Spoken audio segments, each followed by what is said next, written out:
Всем привет, это Киноалания. Сегодня пятница, а значит время решать, какие фильмы смотреть на большом экране. Поверьте, вам есть из чего выбирать.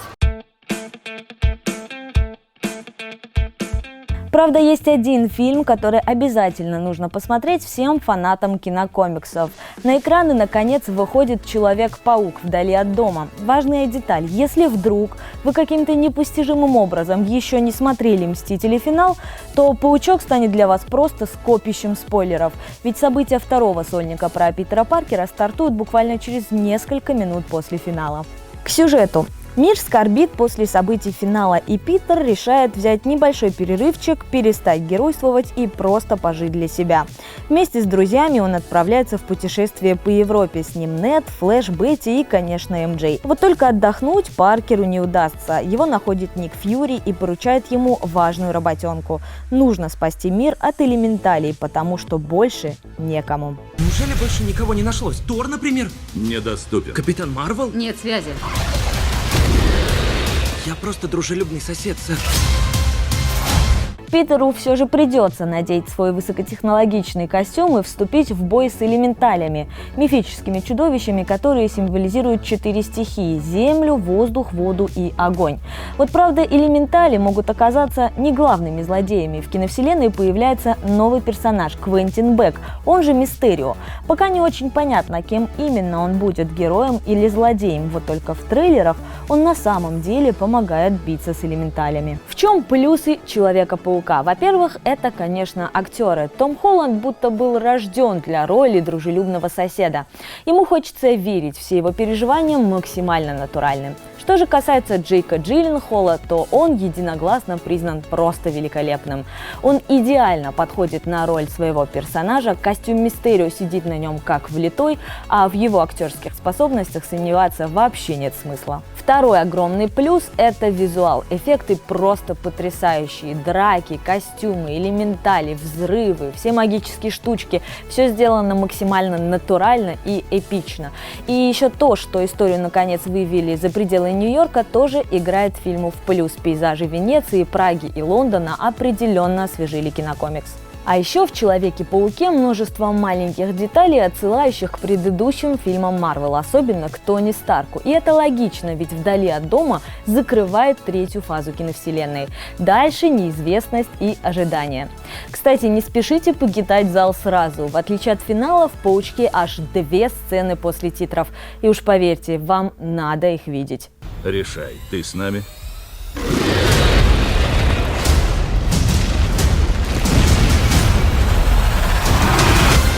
Человек-паук. Вдали от дома. Но не комиксами едиными, у нас тут еще 6 свеженьких фильмов, каждый из которых заслуживает просмотра.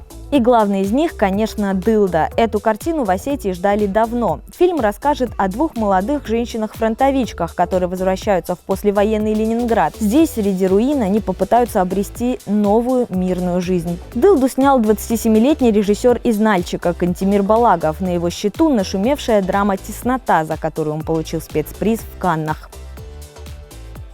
В кино также стартует боевик «Клуб анонимных киллеров». По сюжету городские убийцы периодически собираются вместе, чтобы сообща бороться с желанием убивать. Но вот в городе убивают сенатора США. И в это же время в клубе появляется новичок, а с ним разногласия, подозрения и шокирующие открытия. Кстати, в главных ролях Гарри Олдман и Джессика Альба.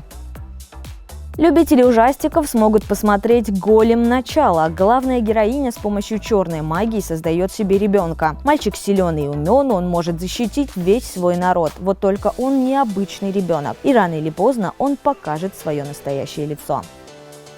Для тех, кто любит посмеяться, покажут французскую комедию «Ибица». События развернутся на самом тусовочном острове мира.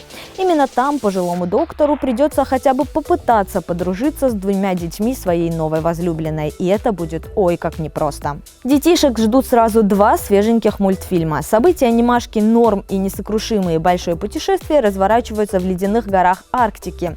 Там терпит крушение самолет, которым управлял археолог Джин. Аварию подстроил его злобный напарник. Он похитил статуэтку китайского божества, которая откроет путь к несметным сокровищам. Джину поможет король Арктики Норм. А еще малыши смогут посмотреть мульт «Вспыш» и «Чудо-машинки» и «Расти Механик». Нашим героям предстоит вновь отправиться в невероятные путешествия, пройти через сумасшедшие приключения и спасти всех. Конечно, они все смогут. А если вдруг вы не успели посмотреть премьеры прошлых недель, мы вам настоятельно рекомендуем исправить эту оплошность. Тем более кое-что интересное здесь тоже есть.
Вылезай, давай вылезай.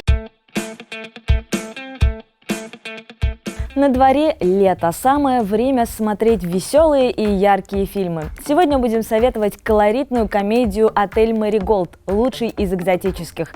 Этот фильм определенно поднимет вам настроение, но при этом заставит задуматься о некоторых важных вещах. Главные герои истории – 7 британских пенсионеров. Все они по разным причинам оказываются в Индии, в отеле Мэриголд.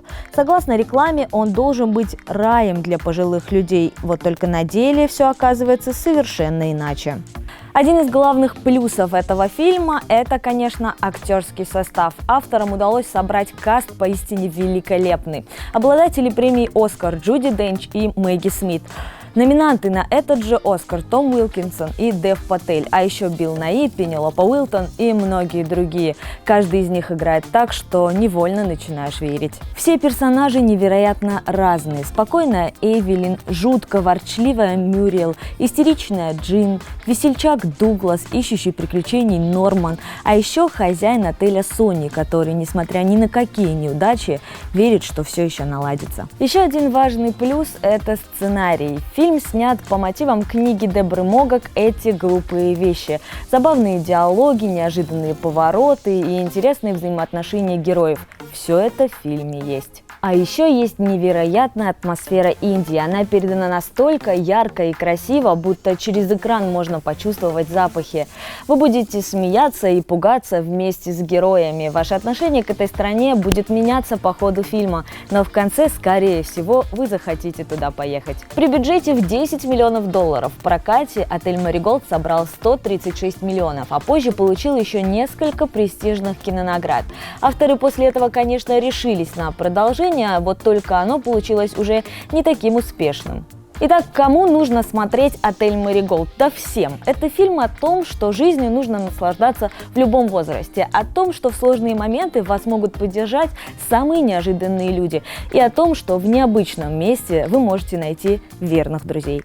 Ну а у нас на этом все. Смотрите хорошие фильмы и увидимся в кино.